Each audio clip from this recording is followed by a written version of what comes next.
Good day, everybody, and welcome. My name is Chudy Obiaya, and I am very excited that you're able to join us here today. I know most of you are having to trade off work or other commitments to be with us, and hopefully we will meet your expectations. But um, we will try to stay on track, so forgive us if we really snap through most things. I would, I'm the one in the way of your hearing what these exciting entrepreneurs have to share with you of the journey they've gone through.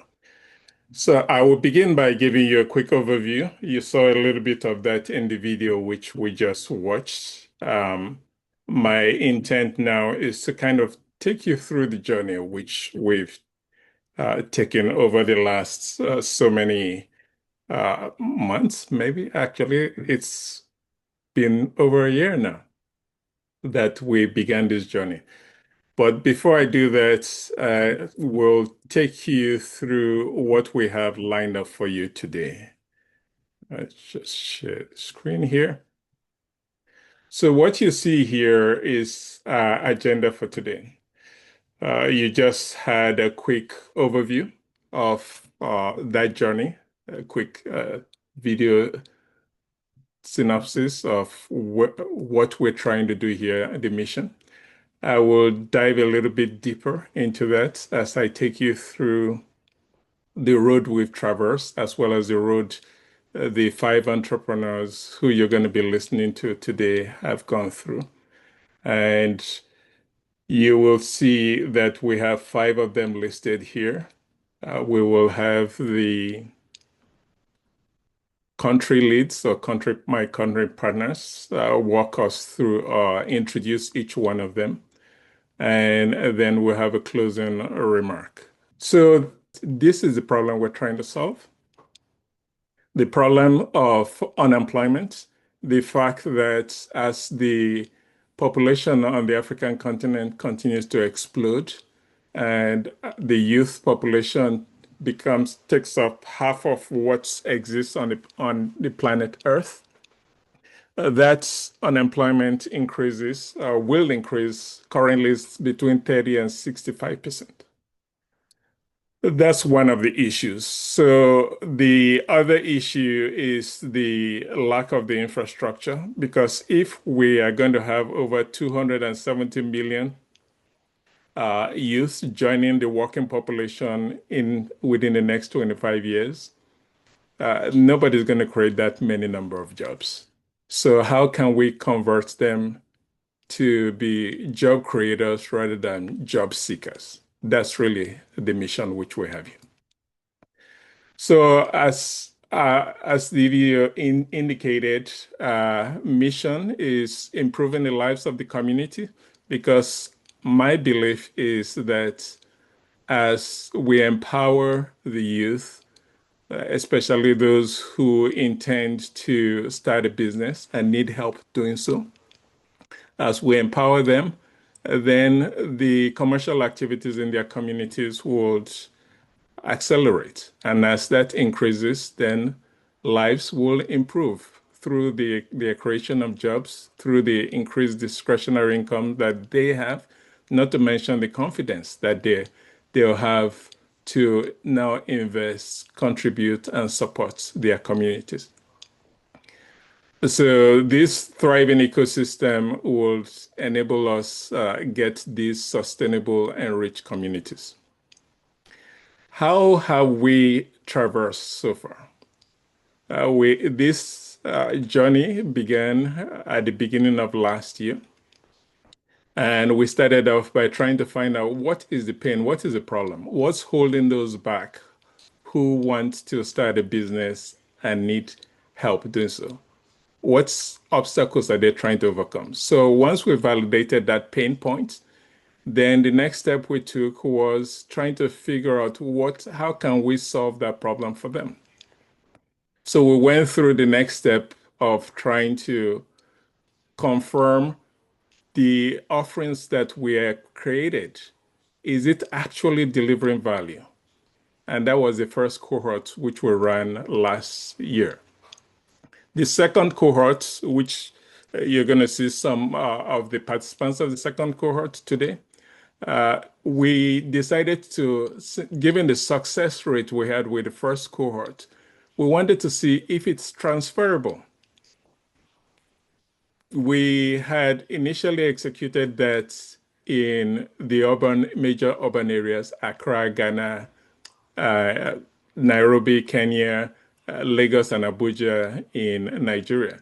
So this time around, we wanted to move into the hinterland, so to speak. We wanted to go to the rural areas or semi-urban areas. So we went to Voi in Kenya, we went to Kumasi in Ghana, and we went to Uyo in Nigeria to test this thing out. Is it transferable? Is it repeatable?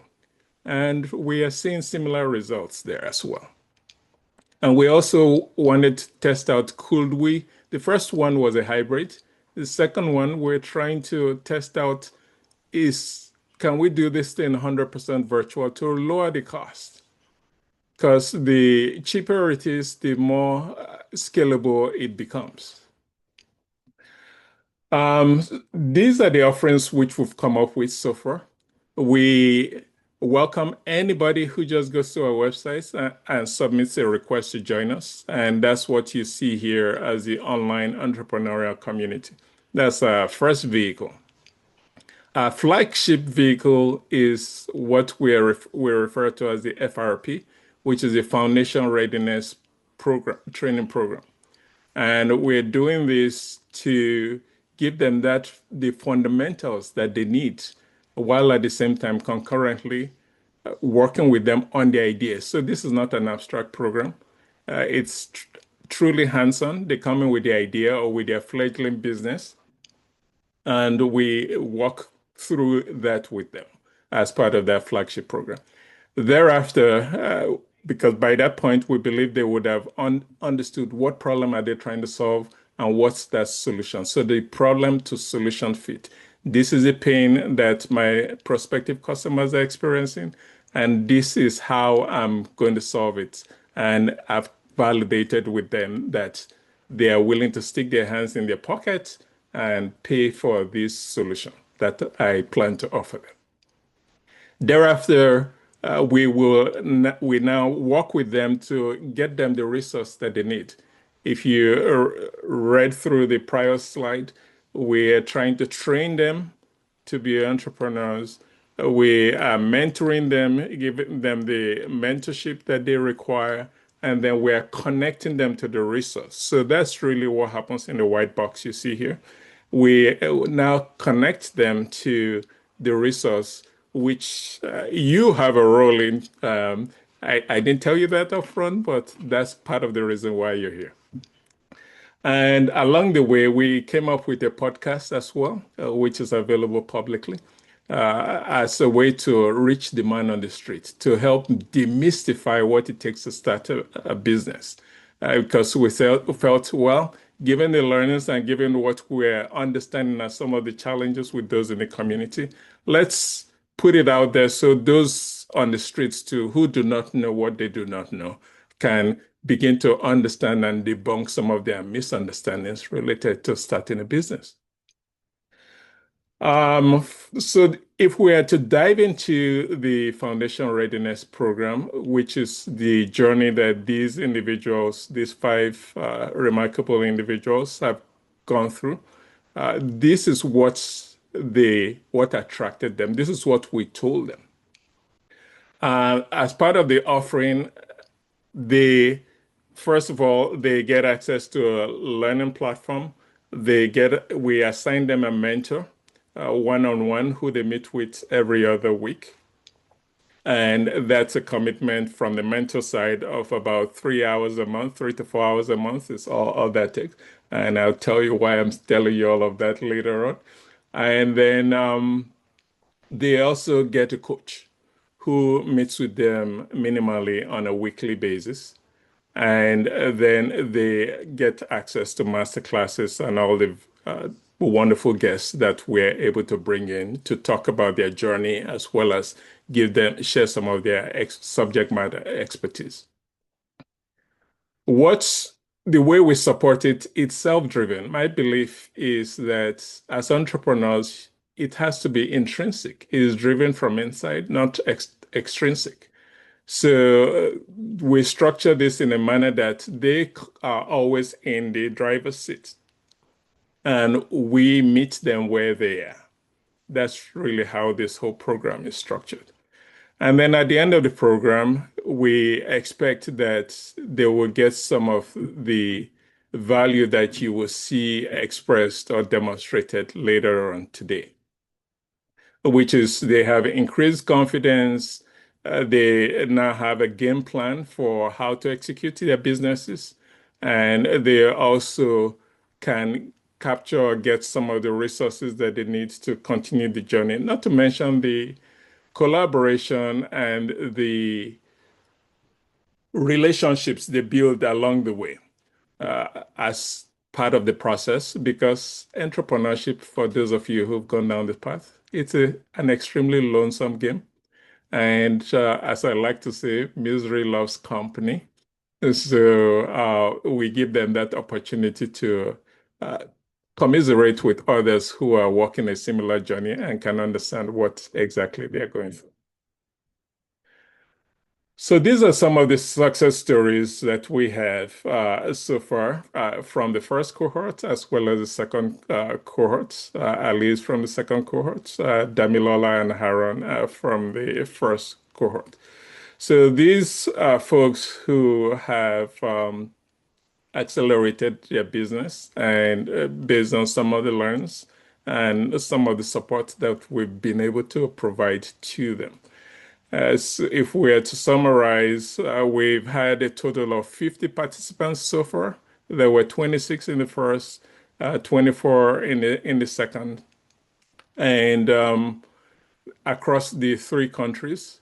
Of that 50, as you can see here, 35 have so far launched their businesses, their ventures, and have created over 90 jobs to date, which for me, I didn't think it would happen this fast. I thought maybe give it a couple of years or so, but it's remarkable to see that we're already beginning to see some of the results from the support we're providing to these remarkable individuals. I thought it would make sense for me to share with you the pledge we give to them. So when they started the program as part of the orientation, this is the pledge we make to them. And you'll see it's a commitment which we've given that we will increase their confidence, we will help them get some clarity as to how to execute their business, and we will measure that by virtue of the feedback they give us at the end of the program. Did we get them there? Did we meet those expectations which we set up front? The second part of that is really the connection to the resources that they need, where we're telling them at least 20% of them would be engaged with potential sponsors or investors. Again, this is where you all come into play. And this is the reason why we have the showcase. This is the reason why we continue to build an ecosystem of supporters, an ecosystem of investors, an ecosystem of mentors. This thing is bigger than me and bigger than all of the folks who you see who are already engaged. We need each and every one of you. And hopefully you will see something here today that resonates with you in a way that you choose to get involved one way or the other. Again, we hope to meet you where you are, and we are looking forward to you raising your hand. So these are some of the folks who volunteer to serve as mentors. They are special in that they raise their hand. There are people who we know from some form of fashion and who stepped off the ledge to say, hey, and willing to help advance what you're doing here and willing to work with these individuals. And to them, I say, thank you. We can't do this. These folks couldn't have gotten this far. The folks you see here on the screen are those who supported the current cohort. There are others who were in the first cohort, but didn't have the bandwidth to join the second cohort. So we continue to build the list of mentors, and we hope that some of you here today will be willing to raise your hand and help us in this mission as we continue to walk this journey. So thank you, those of you who are currently on the call of these mentors. And please help us continue to reach out to your network to share with them the benefits and the value you are getting, because I believe it's a two-way street. And not only are you giving some guidance and advice and helping these aspiring entrepreneurs advance their journey, but also hopefully you're getting some benefits out of helping give hope to them and to their businesses. Now, you knew I was going to come to this. This is where I make an ask. And my first ask, as I may have insinuated earlier on, is listen intently to the 5 founders.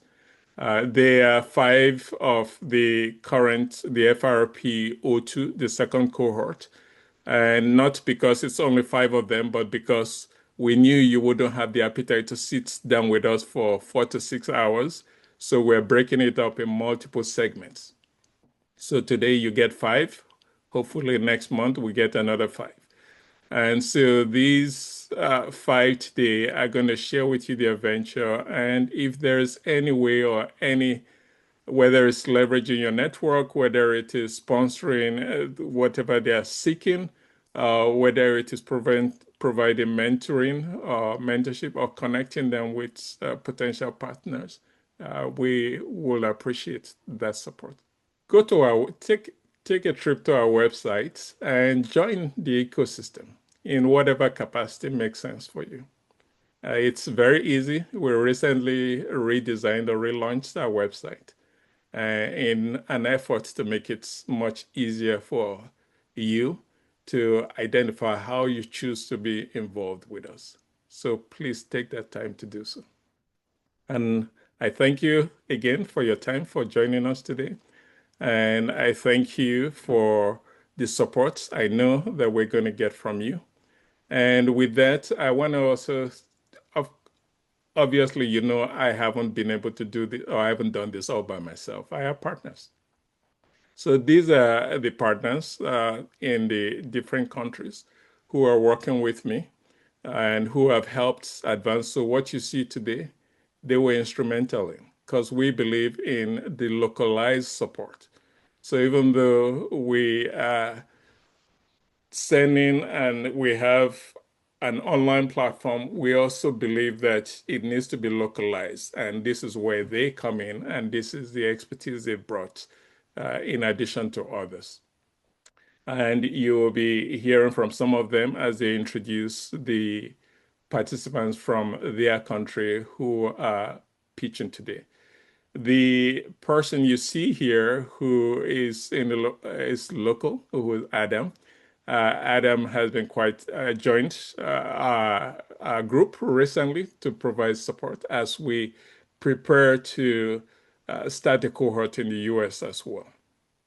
Hopefully either Chicago or on the West Coast, but ideally we're hoping it will start out locally where both Adam and I dwell. With that said, I will call on Cassandra to take us to the next person or the next section of today's presentation, which will be the venture and the presentations. So Cassandra. Thank you very much, Chudy. A very good day to our invited business expert, potential partners and investors, colleagues and participants. Thank you all for joining us this afternoon for this showcase. My name is Cassandra and I'm the founder and team lead for Money Hub initiatives here in Ghana. And we are the country partner for Africa 2100 here in Ghana. And I am privileged to be introducing my participant who is to showcase his business this afternoon. Ali Issah is the co-founder of Progal Agro Processing Ltd, a company that is into farming and processing cassava into different forms of gari. Ali is an educator working with the Ghana Education Service here in Ghana, and he doubles up as an entrepreneur, a passionate one for that matter. He's passionate about community advocacy, and so he uses his business to also promote education and to support the young people in his community. Ali's vision is to revolutionize Africa's food landscape by creating a sustainable, large-scale food chain. Ladies and gentlemen, I am passionate and I am excited to introduce to you Ali Issah, co-founder of Progal Agro Processing Ltd. Hello, my name is Ali Issah and I'm the co-founder of Progal Agro Processing. So during my school days, I was also farming to support myself in school. And during my farming, I realized that I lose a lot of my produce after harvest. Sometimes I even lose them before harvest. Through my research, I realized this was a national problem, and so there was a need to find a solution to it. So as a cassava farmer, the solution I had was that we needed to establish a factory that would process this cassava into gari or other finished goods. So that is what brought about Progal Agro Processing. The challenge is that Ghana produces 20 million tons of cassava annually. Out of this, 40% is consumed in households in different ways. 10% is left for industrial use, while 50%, representing 10 million, goes rotten. The solution is that Progal Agro Processing Limited has established a factory that produces or processes cassava into gari. We are on the aim of processing 40,000 tons of cassava into gari annually. Our business model is that when we go to the farm to harvest, we harvest the cassava. Afterwards, we source the best cassava from our harvest. We process it into the gari, we package and then distribute. We have 3 different types of gari we produce. We have the vitamin A fortified gari, which goes for 1 kg goes for 40 cedis. We have the banana flavored gari, which 1 kg goes for 30 cedis, and gari cereal, in which we sell 1 kg for 80 cedis. This is the team to execute this project. Myself, Ali Issah, I serve as the Chief Operations Officer of this project. I hold a degree in Mathematics and Business from the University of Cape Coast. I have a decade experience in farming and also 4 years experience working in a gari factory. This is a prototype of our products. We have the 5 kg product, which we are planning to bring on the market. And we also have the 20 grams product. We are trying to make sure that our customers have variety to choose from. We have our unique selling proposition. We have the best and quality taste of gari currently in our district that we are dealing with. We also have the best package when it comes to packaging and all that. We also have the fastest and best delivery service when it comes to gari. Most of our competitors in the market are not delivering their gari, and we are doing the delivery services for our customers. We also have innovative products such as the banana flavored gari, the gari cereal, and the vitamin A fortified gari. These are products that are not on the market, and these are solely our own products. Our marketing strategies include referral marketing. Currently, we've been able to advise and then spoken to our customers so much that they are also referring other customers to us. Because of our delivery service and the quality of our products, we get a lot of referrals from our customers. We go for trade shows where we exhibit our products to a lot of people. We also use social media to sell a lot, because right now social media is really bringing us a lot of income from our customers. We are on Facebook, we are on X, TikTok, WhatsApp, all the social media handles, we have them that we are using. We also do product sampling. We go around, we give out our products to people to taste, then some of them come back to the factory to purchase, while others also call for delivery. Traction. So far this year, we've made $5,000 in sales, and we have more than 12 plus farmers who serve as our suppliers. We have 20 plus customers. Currently, we are dealing with retailers, so 20 plus retailers who usually purchase our product. Some do it on a weekly basis, others do it bi-weekly. And we also have 10% market share in our district, and we are currently on a 5% month-on-month increase in revenue. Milestones achieved. So far, $35,000 has been raised for this project. Our business is registered with the Registry of Companies in Ghana. We have created at least 60 jobs, both direct and indirect. We have 70% of our machines needed in the factory acquired. And then we have a production facility built so that we can do in-house production. Milestones we intend to achieve. We want to register with the Food and Drugs Authority, Ghana Standard Authority, so that we can start exporting our products. We also intend to export our products to international markets that we've not done. We are on the verge of training our farmers so that they can engage in sustainable agriculture, so that they don't spoil the land and all that. We are also aim to get 25% market share in the whole country, and we are also aiming for a 20% increase in month-on-month revenue. Our financial projection. 2023, when we started, we only made a sales of 270. In 2024, we only made sales of 8,670. 2025, our projected sales is that we are projecting to make 150,000 in sales. And 2026, we are projecting to make 100% increase in sales from 150 to 300,000. In 2027, we are projecting to make 560,000 Ghana cedis in sales. These are due to the kind of products we are bringing on the market and how competitive our product is. This is giving us a unique advantage over our competitors because we have a factory established that produces this. Most of our competitors are just using the small way, and then they are manufacturing or producing in small quantities, and we are expanding our product. Currently, we make a weekly expenditure of 250 cedis and then a weekly revenue of 280 cedis. That is helping us to move forward. So our funding request.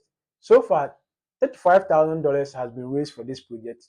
We are seeking an amount of $25,000 for a 10% stake in this company.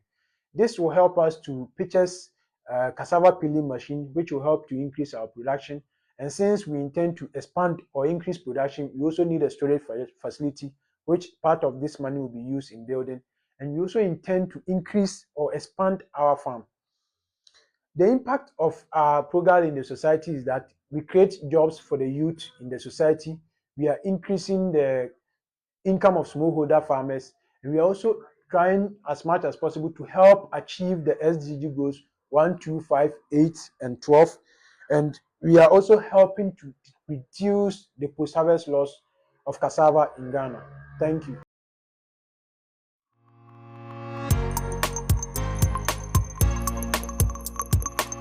Ladies and gentlemen, that is Ali Issah. I'm excited, and I hope that you're all excited about him just as I am.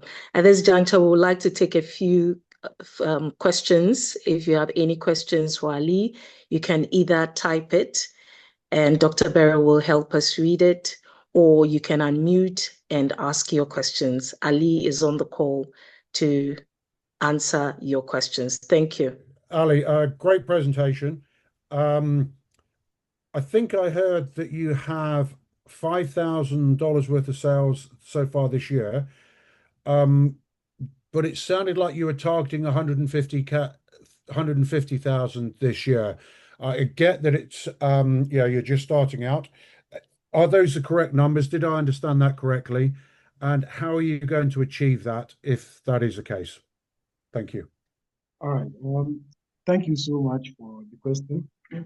So we are targeting 150,000 Ghana cedis in sales this year, and $5,000 currently translates to are about 51,000 Ghana cedis, that is in sales.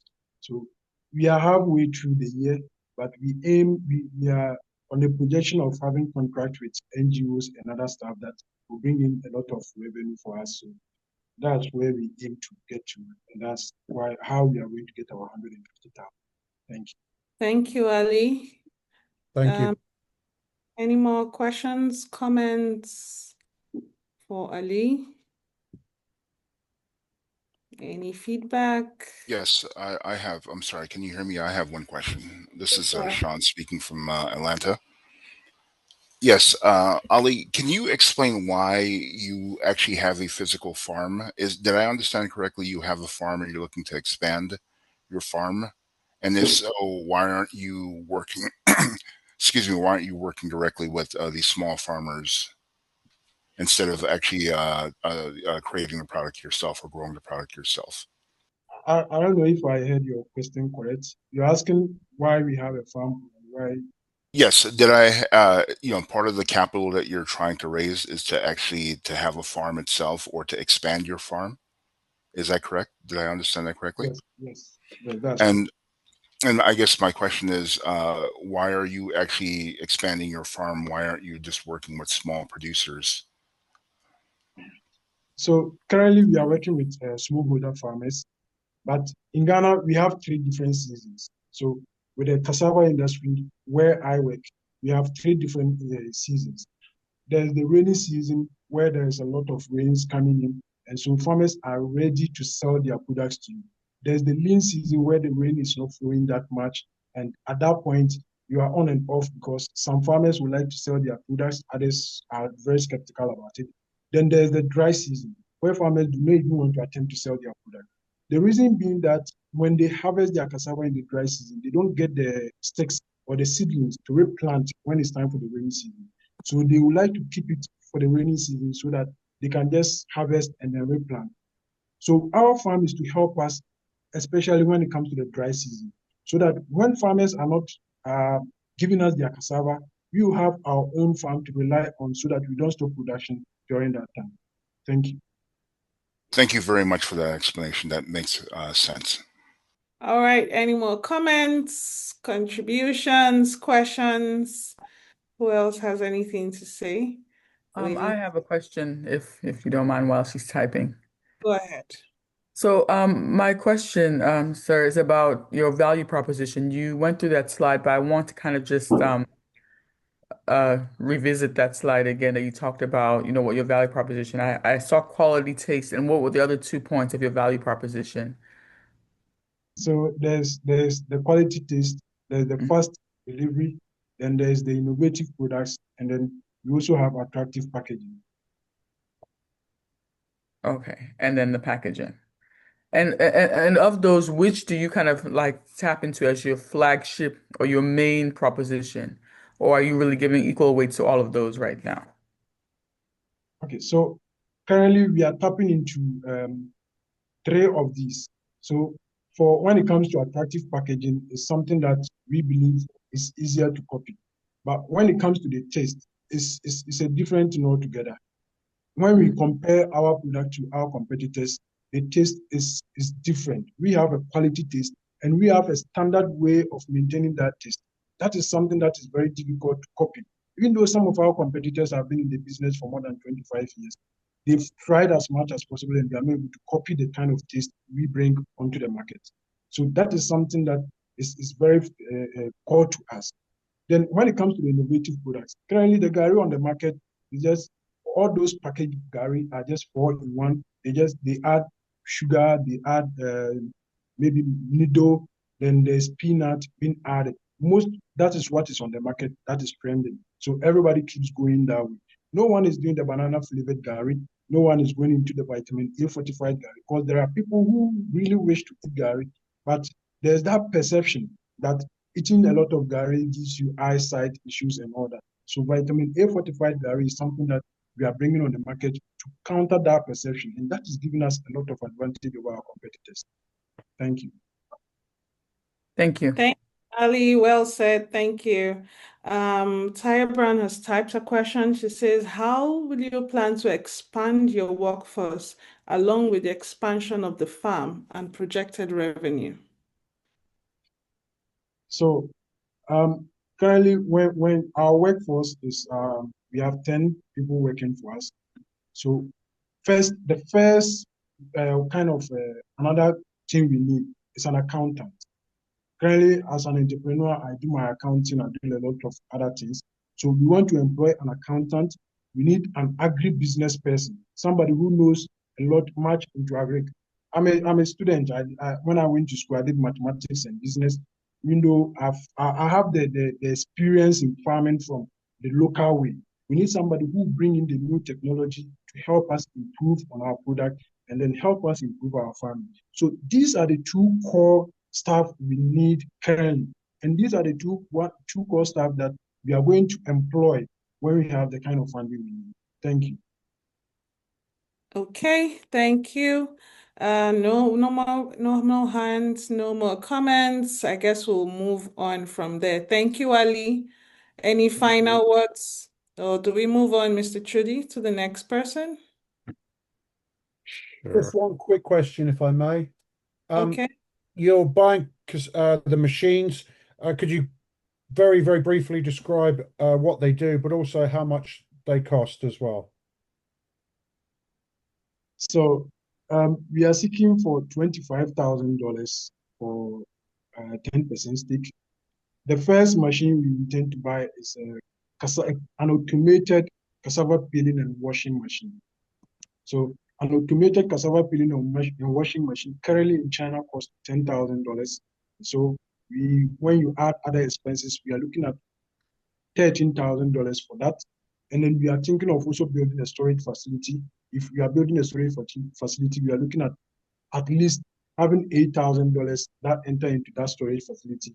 And the rest, the $2,000, it will be left with $4,000, which we intend to push into our farm and then also employ other people.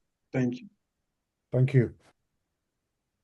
Hi, I have a quick question, and maybe I missed this, but what is the health and wellness benefits of your product? So the health benefits, we are creating a vitamin A fortified gari. So vitamin A for people with eyesight and all that. We are also bringing something called gari cereal. Currently, the cereals or in the market are usually wheat. In Ghana, especially in Ghana, we have the wheat cereals that people give to their children, especially from infancy to at most 2 years. We are bringing a gari cereal, a localized cereal for the local people, because we are with the local people. We know how the system works, the kind of things they need. So we are bringing a cereal. This cereal is nutritious. And when you come to our factory, we are dealing with my co-founder is a health professional. She's a nurse. So we don't joke with our surrounding, our sanitation. So when it comes to health, we believe we are the best in the industry. Thank you. All right, thank you very much. Thank you, Ali. Very impressive. I like that you've been able to answer all of the questions you've been asked. If we have nothing else or nobody saying anything, I think we should move in. Oh, I can see comments here. Well done. People are saying nice work, Ali. Well done. After now, you can go look into the chat, all right, and see what people are saying to you. I think we should move on to the next person for time's sake. Ladies and gentlemen, the next venture we'll be featuring today is from a brilliant lady. Her name is Edith Joseph Eyang. She's a public health enthusiast. She's the creative director of Fruits and Veggies Signature. She has a dynamic product for diabetics. She has looked into the problem of diabetes locally here in Nigeria and even across the world, and she's trying to solve that problem from what they eat. Part diet is also one of the causes of diabetes, and she has produced a product to help manage that crisis and for people to live longer. Ladies and gentlemen, put your hands together as we welcome Edith Joseph Eyang. Hello everyone, my name is Edith Joseph Eyang. I'm the Creative Director of Fruit and Veggies Signature, a public health practitioner, the brand that is dedicated and committed to promotion of healthy lifestyle. As a brand, we have identified the following problem: the rise in glycemic index among diabetic patients, and also unhealthy dieting, utilize of grain called fonio. We are bringing the solution to this problem. One of the key solutions we are bringing to this problem is fonio, an African ancient grain that research has shown to control sugar level in glycemic index, and also packed with so much nutrient that could help in healthy living. As status, we are on the scaling status. Financial progress so far, or financial report, and also progress so far. As a brand, in the year 2021 September, we invested 1.9 million, which was able to assist us in purchasing some machine for production, and also do a registration with the CAC. Our financial report so far, in the year 2022, we had 120 units of fonio, and we only have the grain, and that was sold for 4,500 naira per unit. And then we made net profit of 390,000 naira. And then the year 2023, we had the unit of 220 units of fonio, and then we still have just the grain that was still sold at the rate of 4,500 naira, and then we made a net profit of 628,000 naira.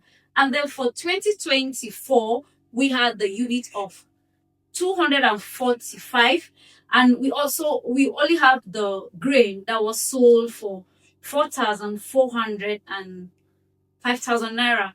And then we have a net profit of 517,000 naira. And then so far for 2025, January to June, we introduced the flour aside the grain, and also we introduced the 3-in-1 fonio, and also we introduced the cookies to the brand. And we had a net profit of 531,000 naira. Our target market includes hospital, gym centers or fitness centers, also families and restaurants, health-conscious individuals. As unique selling points, as a brand, we are not focusing on the selling, but we empower and then make our customers to take charge of their health status with the knowledge that we share. Management staff. The management staff of Fruit and Veggies Signature include myself, the creative director, Edith Joseph Eyang. I am a public health practitioner, a certified medical lab scientist, a first aid trainer with the Nigerian Red Cross Society. We also have a John Emedion Ime, a volunteer medical lab scientist that also contribute during our medical outreach. We also have Paul Clement as one of the cell representatives. We have Joy Nelson as part of the unit in packaging and processing. Partnership and funding. As a brand, these are the following items that we are seeking for that will help us to scale more in the brand. We are in need of dehydrator, we are in need of fonio destoning machine, and also a generator, a mini walk-in factory, because we need to do some regulation with the body, and also a stainless grinder. Conclusion. Quoting from the founder, Mr. Chudy, we are looking for problem solvers to stand in the gap. And as a brand, Fruit and Veggies Signature is coming to stand in this gap with support and also collaboration with Africa 2100 and also our colleague. we are ready to scale through, and then we are ready to shape the future. Thank you for listening. Fantastic. Thank you, Edith. Can we get responses now? Questions, comments? Yes, I have a question. So how much capital in US dollars are you looking to raise? Could you repeat that again, please? Okay, I'm looking for 6,596,499 naira to scale. And what is that roughly in US dollars? That's almost $4,000. That's about $4,000, roughly. Thank you so much for that. If I may, I have a quick question. That is, would you be looking to export this? One of the, I understand, advantages of Fonio is that it is gluten-free, which certainly in Europe is in high demand right now. So I don't know if you were looking to export as well, or is that just way too far down the line? Okay, sir. Also, thank you so much, sir, for the questions. We have actually started the process, but we need to do some registration with some of the bodies, NAFDAC, which we have actually started making inquiry. And that's why we are seeking for a mini walk-in factory so they could come for our analysis and inspection. Thank you, Thank sir. you. Thank you, sir. Just one more question then. I noticed that the price that you're buying it in at has stayed pretty consistent, which I'm surprised at, which is not a bad thing, but I'd have expected the price to go up with recent events. But one thing that has spiked up is your operational costs. Could you just give a bit more detail as to what that is and what's driven that, please? Okay, one of the factor is logistics. And then Fonio comes in with a whole lot of sand. And then during the separation process, there's a whole lot of money paid to labor.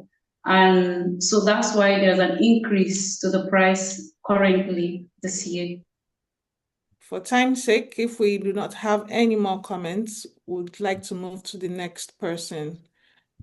Eyang, are you there? Please take charge. Yeah, I'm here. Can you hear me? Can you see Yes. me? Yes, I can. Please go ahead. So, ladies and gentlemen, good afternoon, good morning from where you are. So it's my pleasure to introduce Danson Mwakazi from Taita Taveta County in Kenya. Danson is the founder of Koba Designs, an interesting entrepreneur. As a matter of fact, he is currently what attracted us in 2100 so that we might grow with him to the next level. It was his vision and his dream to transform whatever the local raw material, which was sisal, which is abundantly in Taita Taveta County. And sisal, as you know, is one of the leading natural fibers. So from his perspective, it was how can he transform it from just the fibers to actual fashion that it's interesting. So his point of view was how can he target the men fashion as an entry point. And without further ado, let me leave it unto Danson to explain his growth and what he has done since he joined 2100 with respect to his business. What if a single bag could preserve heritage, empower rural women, and unlock Kenya's global fashion potential while being truly sustainable? Hi, I'm Danson Mwakazi, founder of Koba Design Kenya, a fashion venture weaving tradition, sustainability, and impact into every bag we create. In Kenya, traditional kiondo weaving is more than a craft. It's heritage passed down through generations. But today, this art form is slowly fading. Not because of a lack of skill or passion, but because the women who carry it forward struggle to sustain themselves. They weave with incredible pride and precision, yet have little access to stable markets or consistent income from their work. At the same time, the global fashion industry is in crisis, responsible for 10% of carbon emissions and over 92 million tons of textile waste every year, 60% of which is synthetic. Consumers are now demanding change. There is a rising global appetite for fashion that is sustainable, ethical, and culturally meaningful. And here lies the opportunity. Kenya is the third largest producer of sisal, a strong biodegradable fiber that is both eco-friendly and locally abundant. Yet the gap between our rural artisans and the global sustainable fashion movement remains largely unbridged. That's the gap Koba Design Kenya is closing by turning underappreciated heritage into opportunity, sustainability, and impact.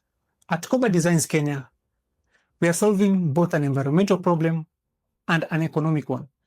We design elegant, durable bags crafted from locally sourced sisal, a renewable Kenyan fiber that is strong and biodegradable. To make each piece even more sustainable, we blend the sisal with upcycled denim, organic cotton, and biodegradable leather. But Koba is more than just materials. Each bag is handwoven by rural women artisans, ensuring they earn fair and dignified income while keeping their craft and culture alive.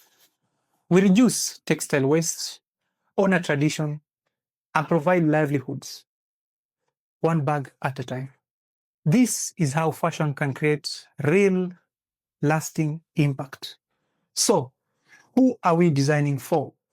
We serve eco-conscious fashion buyers, people who care not just about what they wear, but where it comes from and who it empowers. We serve consumers who value cultural authenticity and the beauty of handmade craftsmanship, and to serve a growing global audience seeking products that are not just stylish, but ethical, sustainable, and meaningful. And the market is not just growing, it's exploding. The global sustainable fashion industry is projected to grow from $12.46 billion in 2025 to over $53.37 billion by 2033, growing at a compound rate of 23.1% annually. Meanwhile, the ethical fashion segment is expected to reach $13 billion USD by 2030. That's a massive opportunity for African brands, especially those that combine culture, sustainability, and quality. And that's exactly where Koba Design stands.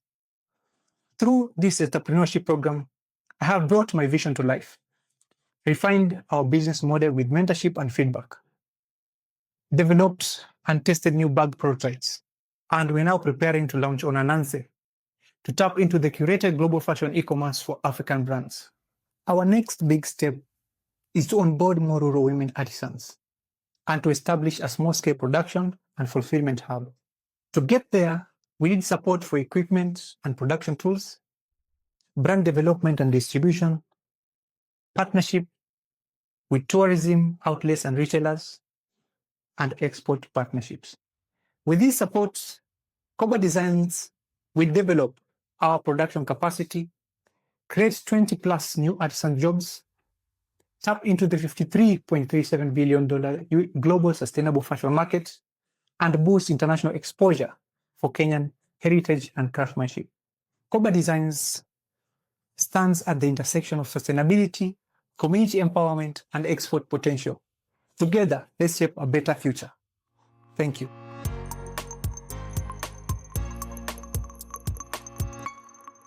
Fantastic, fantastic. All right, do we have comments, questions? Anything to say to Danson?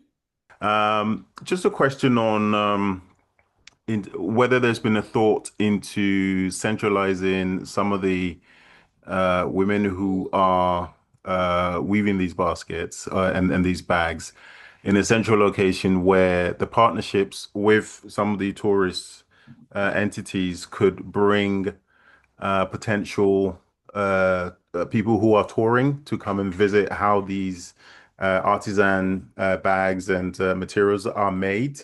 I think that could be another potential source of revenue, whether that's been looked into. Yes. Thank you. Thank you so much for the the question, Sarah.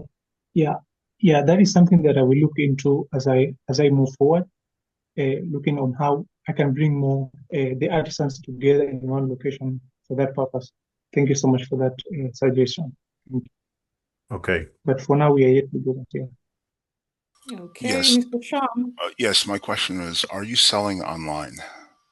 Are you selling outside of your local area? Are you selling to Europe or the US online? And can you provide fulfillment if you were to be selling online? If you're not currently selling online to these countries, is there a way for you to actually fulfill international orders?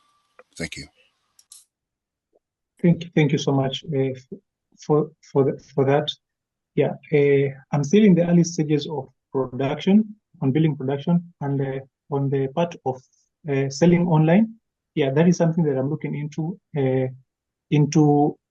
establishing an online presence where people from abroad can buy online. Yeah, I'm also looking into that. And there's Ananse. Ananse is a African fashion e-commerce platform where I will look. Where we have had a meeting with them, and I'm looking into how I can put my presence in the platform. Yeah, with that, shoppers from around the world can shop through Ananse. Thank you so much. Yes, I'm sorry. I have one more question to add on to that. So, are you primarily looking for capital to expand, or are you looking for capital to actually try and grow your revenue, or both? Or the answer is the answer both? Okay, thank you. Yeah, at the moment is to establish production. Because I've just done the prototypes. So I'm yet to establish a consistent production where I can be producing consistently. Yeah. Thank you. All right, do we have any more comments? The call is being recorded, so it will be saved. And we can always get back to the candidates. Any more comments, any more questions? We can just shoot. I see a comment in the chat, somebody talking about the challenge for vegetarians. Some vegans and some people with Asian religion may complain about the leather for the products. Well, okay. Okay. A lot of people in the chat are saying, good job, Danson, great presentation, great idea. Ensure you have enough access to raw material from the farmers. Yeah, so when you grow, you don't have challenges. Interesting. Please leave your questions in the chat. We'll catalog all of them. Ladies and gentlemen, we thank you for being with us so far. We've gone from agri, we've moved into fashion, we've touched health, and now we are going to cleanliness. We have another amazing lady. Her name is Faith Umoh. She is the founder and CEO of Festy Clean Homes Ventures. She has an interesting story, a background to how this whole idea of keeping environments clean started up. But she's taking it further, creating liquid soap, liquid wash that people can use and use well. Many of these products are already out on the market, but some of them, the chemicals in them is affecting people's hands, destroying clothes, destroying surfaces. But hey, she's got a revolutionary idea. She started, and now she's trying to get traction. Ladies and gentlemen, I present to you Faith Umoh of Festy Clean Homes. Thank you. January 2022, I went to a shop to buy soap. Soaps available were of 800 naira and 1,000 naira. I had only 500 naira with me. I now recall of a young lady in my community who produces liquid soap. I went to her, bought the soap of 250 ml at that 500 naira. After my laundry, I experienced chemical reaction from the soap on my hands. It was awful and painful. I had to do something about it. My name is Faith Umoh, the founder of Vesty Clean Homes Ventures Limited, a company in Itulugu Government Akwa Ibom State, Nigeria, that produces and distributes eco-friendly liquid detergents that helps eradicate dirt and stain. We solve the problem of harsh chemicals in most liquid detergents in the market. We also solve the problem of unemployment by producing and distributing eco-friendly liquid detergents with the blend of bio-based ingredients, which are natural fatty oils, natural surfactants, and nitrogen. We also solve the problem of unemployment by creating job opportunities in the community we operate, offering fair wages. Creamysense liquid detergent is eco-friendly. It is packaged in innovative, refillable, and recycling containers. It is packaged in 1 liter, 2 liters, and 4 liters with affordable prices. We are set aside from our competitors with their eco-friendly, affordable, accessible, and approved or safer liquid detergents, which are safer on hands and fabric, while tougher on stain. Our target customers are families, hotels, hospitals, and supermarkets. We sell both online and offline. We align with the Sustainable Development Goals of 3, 5, and 12. We operate business to business and business to consumers. 6 months ago, we produced 700 liters of liquid detergents sold at 2,000 naira each. Did a training, packaged our liquid detergents as souvenirs for events, generated a revenue of 2,200,000 naira, having a net profit of 796,000 naira. We aim at producing 1,400 liters the next 6 months after having this investment. We plan of having our liquid detergents in sachets. Our biggest challenge is lack of funding. We need an investment of $3,500 to buy a sachet packaging machine in exchange of 5% equity. Let's join hands and support Creamysense liquid detergents, support eco-friendly products, support sustainable business. Thank you.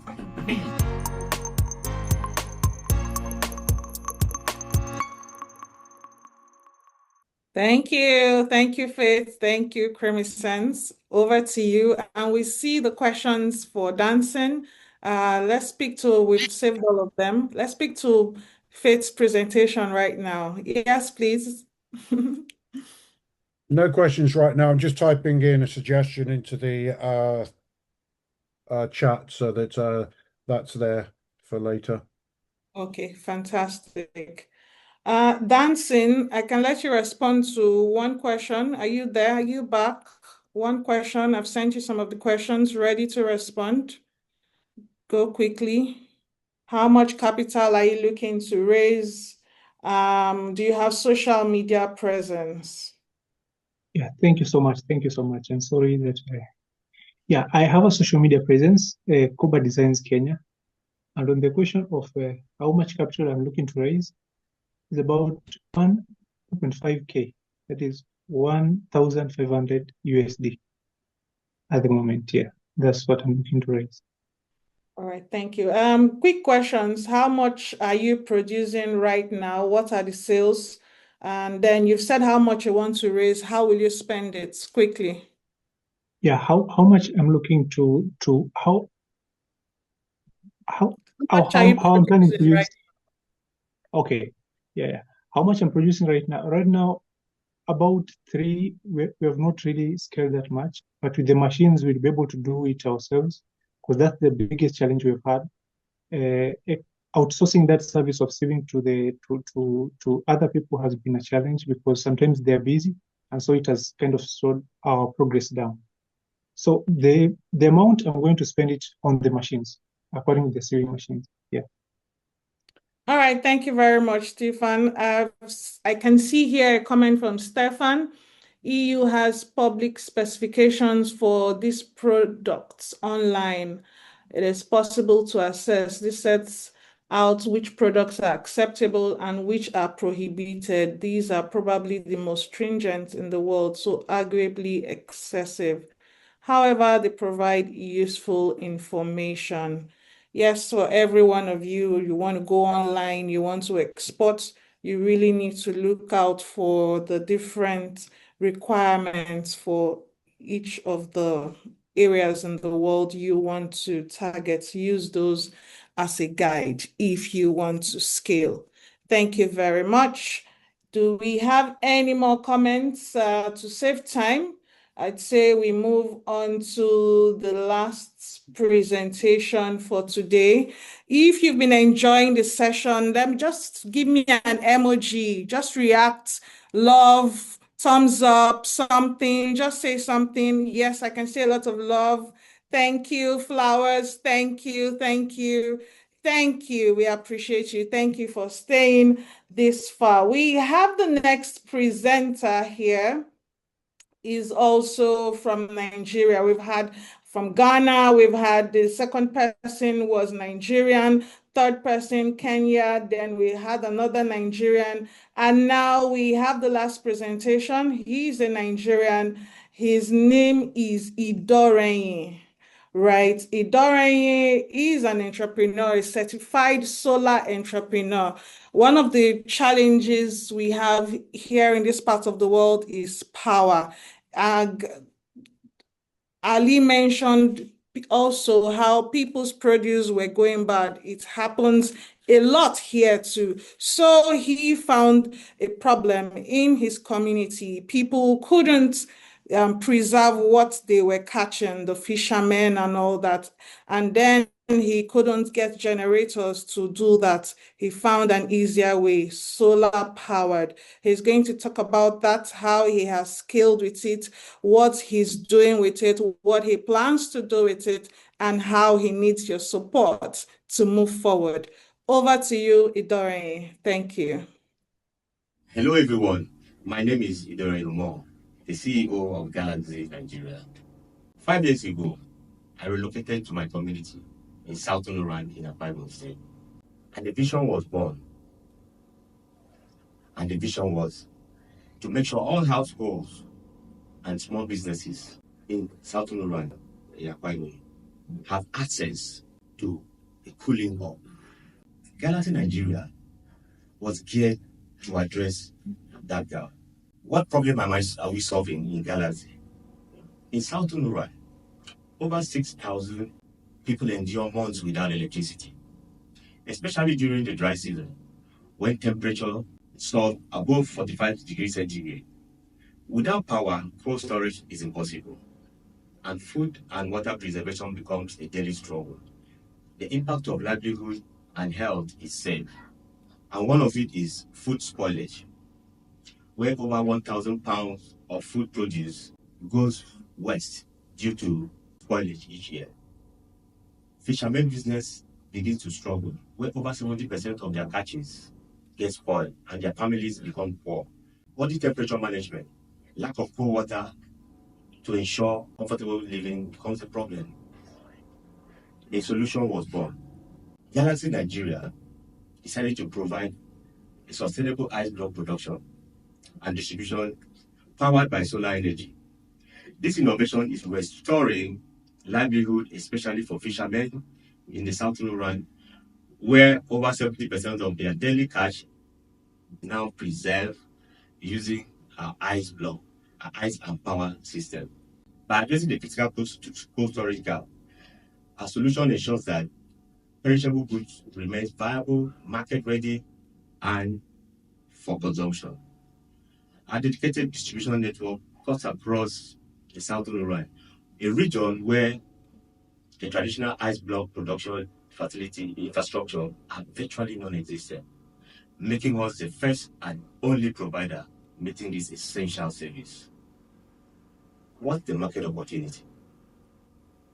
with over 6,000 people in size and with over 1,000 in demand monthly. And with a growing demand among restaurants, among bars, among market women, among small shops, that is a significant number. What's my revenue flow? My expected monthly sales is 700. My price per ice block is 500.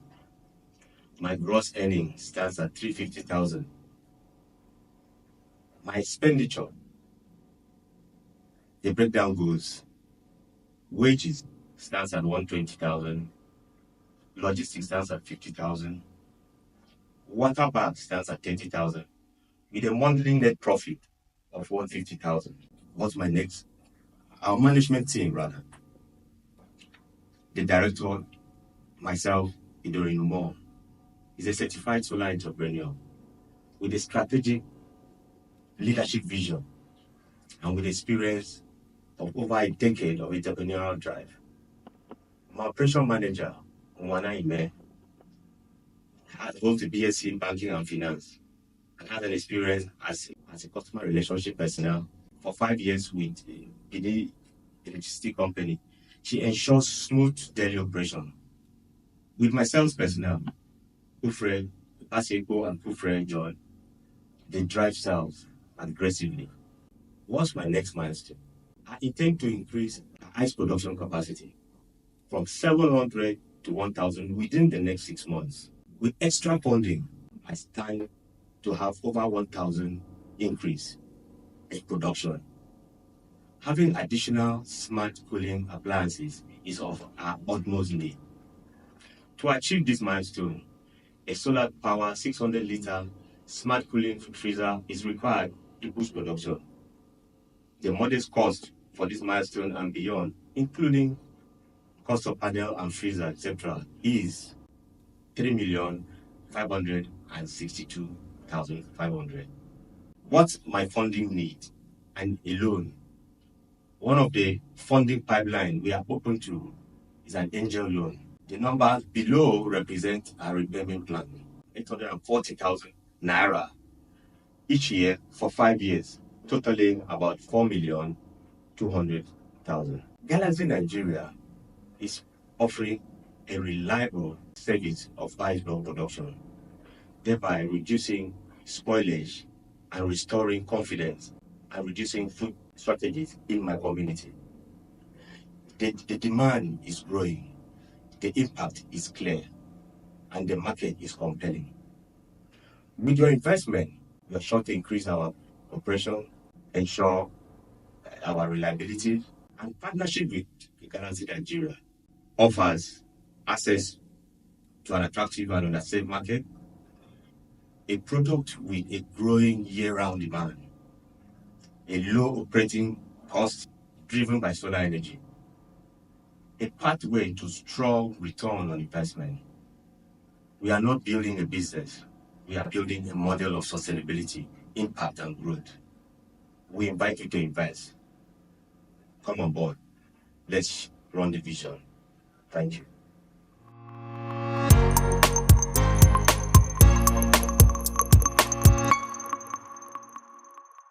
Thank you, Idorenyin Umoh. All right, do we have comments? Do we have questions? Any advice for him? Looks really exciting, particularly with the solar opportunities. What level of solar power are you operating at right now? How many kilowatts are you producing? How many panels do you have? And what are your plans to take this wider? I mean, your numbers in particular, the one that stood out was fishermen, 70% of fish boiled to 30%. I mean, that's incredibly exciting. Clearly scope to do more as well. And I'd imagine as you get more sales, they're going to spend more on the ice and get that 30% down to hopefully zero.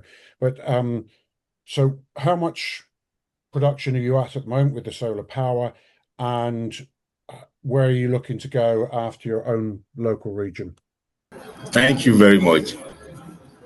Yes, currently, like I stated in my presentation, I produce about 700 of it, and my capacity is just barely 30 blocks. The appliances that I'm using currently produces a turns out rather a capacity of 30 per day, and that most of the time doesn't meet the demand.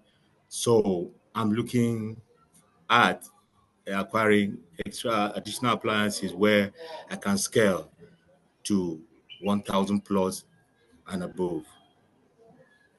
So that's my plan. He asked about where you want to go beyond your local community. That's part of his question. Okay, definitely. Yeah. As a startup, yes, I'm building up gradually, and where I intend to go is where I duplicate my services in various locations across my region. Okay, Stephen, are you fine with his response? Okay. Yes, thank you. Dr. Calery, please. Okay, just very quickly. This is just building off of Stephen's question. As you look at duplicating your services, I was just curious, do people come to you, or are you looking at creating a distribution network, maybe some trucks that will take the ice blocks to the community, will take it to the businesses in other communities, allowing you to reach out further from your current location? Okay, thank you very much. Currently, customers come to me, and one of the plans that I have in terms of logistics is to go to them and go beyond my own locality and region. So that's my plan. Thank you. Yes. Yes. So to add to Stephen's question, so this investment, if I understand it correctly, you're asking for. Sorry, I have to translate to U.S. dollars. You're asking That's for about roughly. $2,500. Yes, thank you for that, doctor. Yes, so this satisfies your local area. This will get you to maximum capacity at your local area. Is that correct? And the question is, Yeah. what more would you need to expand beyond your local area? So, for instance, you're showing a return. You're going to be giving us a return on our investment. If we want to reinvest that money back into the company, where does that take you as far as to the next step, as far as expanding beyond your local community? Okay. Going by my current production level, yeah, with additional appliances, I will scale beyond the 700, and that would mean that I'll be able to reach out to more customers, and more customers will be in benefit of my product. So I look at uh, increasing the capacity, most importantly. So that's the outlook. My next call is to explore the more adjoining communities, and that will mean that I will have to acquire more appliances going forward in the near future. No, that's fantastic. Well, Thank you for answering my question. That's exactly what I was looking to hear. okay. Thank you. There's a question for you in the chat, and Faith, be on standby. The question for you in the chat is from Ikenna, and he says, how do you manage your financial books? Do you do it yourself, or do you engage an expert? Your records, how do you manage it? Yes, like I said, I have in my team a financial expert who runs the numbers for me. Okay. Ikenna, are you satisfied? Dr. Adam, your hand is still up. You want to ask something Yes. else? I Go do. I ahead, do. I sir. have a follow-up to Sean's question, and I think it would help. It would help with the response that you're giving, Idorenyin. You've already sized your market at 6,000 people in your community that you want to target. Can you also size the other communities that you're thinking about? Are they also around 6,000 people? Are there 3,000 people? How large are some of these other markets that you would like to expand into if you had additional appliances? Okay. Yes, thank you very much. Yeah, the market I'm looking forward to expand to, it's quite doubles where my current market size. So in an effort and in a plan to go forward, I'll need quite more appliances as compared to what I'm having now. Okay. Thank you. All right. Thank you, Doreen. Thank you, Dr. Adam. Thank you, everyone. Considering the power problem still persists, you might also consider perhaps there's someone in the next community who also wants to run that business. You want to partner, and then you then become the one supplying appliances to those other businesses. That's another side beyond just and selling. You can delve into your solar panel. That's what you're trying to buy, right? The solar paneled freezing equipment. So that's something you can also supply, not just the ice. Okay. Thank you very much. Since we have no more questions, Faith, you want to speak very quickly because of time, very quickly respond to some of the questions you were asked earlier. Go ahead, Faith, quickly. For the marketing plan, from the slide, we sell our products on social media. We have website. We also partner with supermarkets and also shopping malls.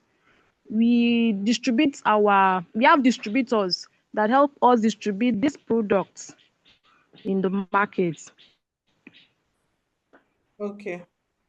Can you hear me? Yes. Does anybody else still have anything for Faith? And the question on keeping your finance records touches on every one of us. Is something that we've organized the webinar for, and please just stay mindful about it. Yes, Yes. I have a Any more comments? Yes, I have a question for Faith. Faith, yes, our last presenter was the first person to show us a return on our investment. So if we were to invest, I believe that you're asking for 3,500 roughly US dollars as an investment. What type of return are we looking for? How long will it take us to get our money back for this investment? Yeah, return will be 3 years. 3 years, and we are giving out 5% equity. And will you be needing additional capital in the future to continue to expand the business, or will you be able to self-fund the business based upon your growth? Actually, we do not only produce liquid detergent, we have other products that we also produce and sell. So we also generate money from there. So are you saying that it will those monies can then fund the business from there on? Is that what you're saying? Yes. Okay, I have some feedback from our finance person, Ikenna. He's saying that 5% equity is low, but he will want more if he was the one. Okay, ladies and gentlemen, do we have any more comments? In the absence of that, I'd like to say a very big thank you. I'm Dr. Beryl Hondo. I'm the strategic partner for Africa 2100 here in Nigeria. I'm the CEO of Beryl Consults. We do strategic communication and business advisory. Now I will be calling on Ali to provide a note of appreciation. Thereafter, we'll have Stephen to say something to us. Stephen is our board chair, and I really enjoyed the engagement today. I want to say a big thank you to everyone who has said something, who has just been here. Please, thank you so much for your time. And let's see some of those emojis there if you've enjoyed everything we've done today. Flowers, love, thank you. Thank you so much. It's been an amazing time. Thank you, Mr. Chudy, for the Africa 2100 vision. You are changing lives. Thank you so much. All right, over to you, Ali. Note of appreciation. Thank you. Hello, good afternoon to everyone once again. On behalf of the participants from Cohort 2 of the Africa 2100 FRP program, I want to express our deepest gratitude for the opportunity to share our visions today. We are honored to be part of a community that champions innovation, impact, and community-led solutions. Our journey to transform ideas into globally relevant products is just a beginning, and we are inspired by the partnerships, insights, and possibilities that lie ahead. But like Oliver Twist, we will always ask for more. A heartfelt thank you to the founder, country leads, mentors, fellow entrepreneurs, and everyone who made this showcase possible. Your encouragement, your support encourages ventures like ours to dream bigger, grow stronger, and create meaningful change. Together, let's build the next generation of African change makers. Thank you for your support, and we hope to see more. Thank you. Thank you, Ali. Over to you, Stephen. Okay, thank you first of all to Chudy for making this happen. This has been a lot of fun, entertainment, and very educational, so thank you. Just to remind everyone, the website is www.africa2100.org. So what are we doing? What we're starting off with a problem. The problem is unemployment, a growing population. What is our mission is to improve lives and reduce that. How are we going to do that? And that's train entrepreneurs. Really is that simple. Coaching, mentoring, education. There's been 2 programs to date. They've been phenomenally successful. They're already producing jobs. So on to the presentations. So Progal Agro. First time I've heard of banana flavored Gary. Can't believe it's taken this long for someone to come up with that. Maybe it's just my European taste buds. I'm not used to Gary, and perhaps banana flavor in there would help me with that.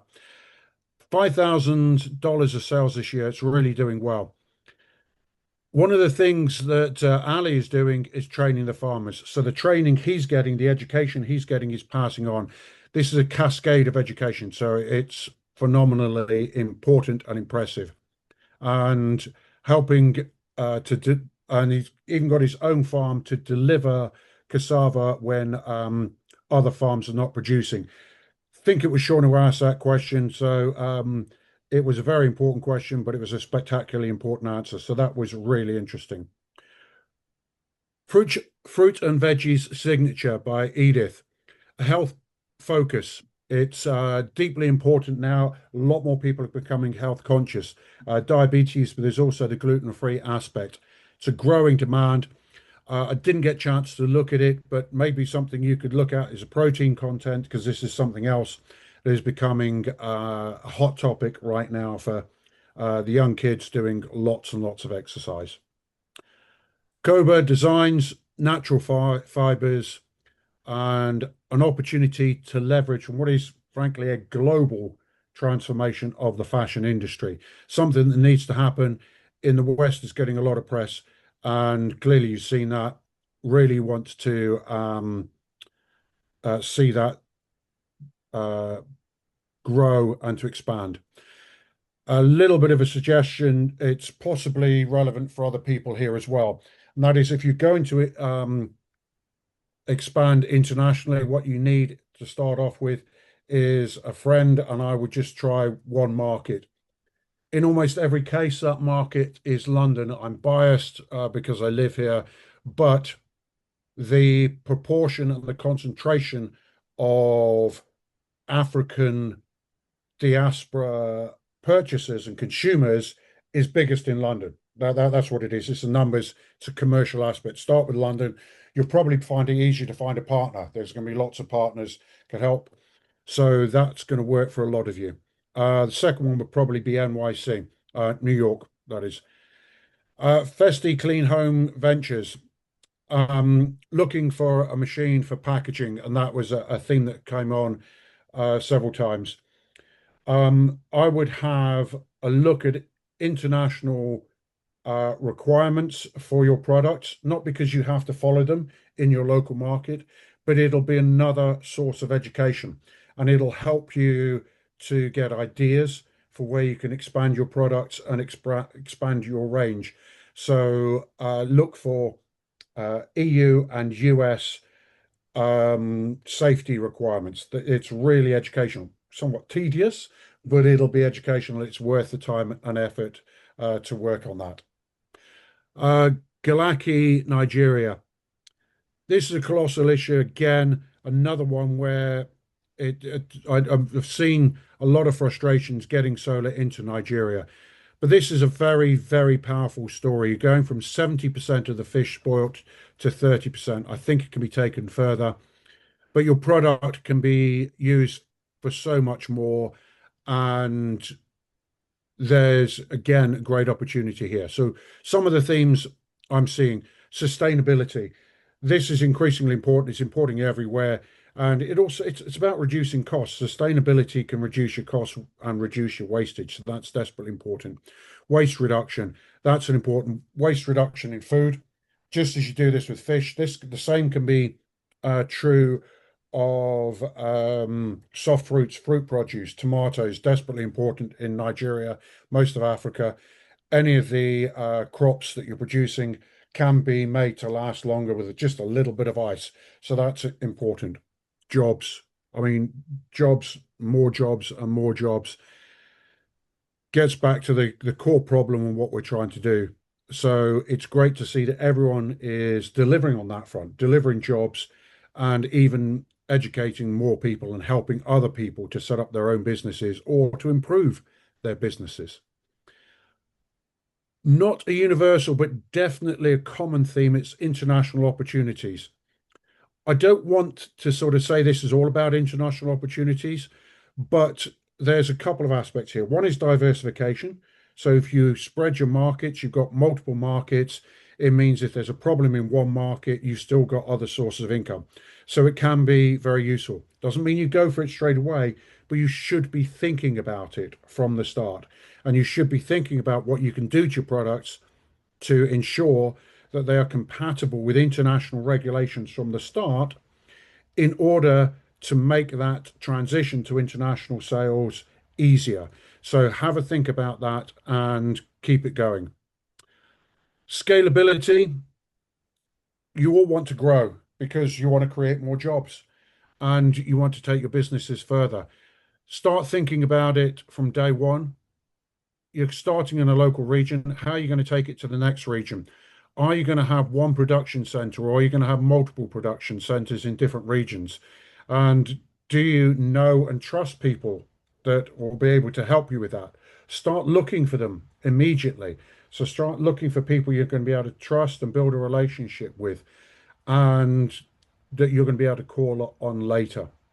And again, a couple of ideas that came out of this. Several people were talking about finances and managing finances.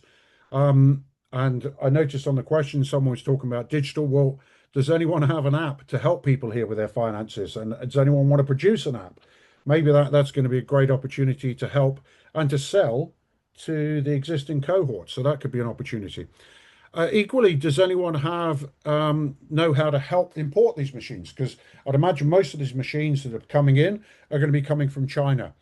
Is anyone able to identify providers, conduct due diligence, work with people out there? So these are other ideas that have come to mind as I've been listening throughout the day. So with that, I just want to say a big thank you again to the presenters. I've really enjoyed that. So just say thank you very much.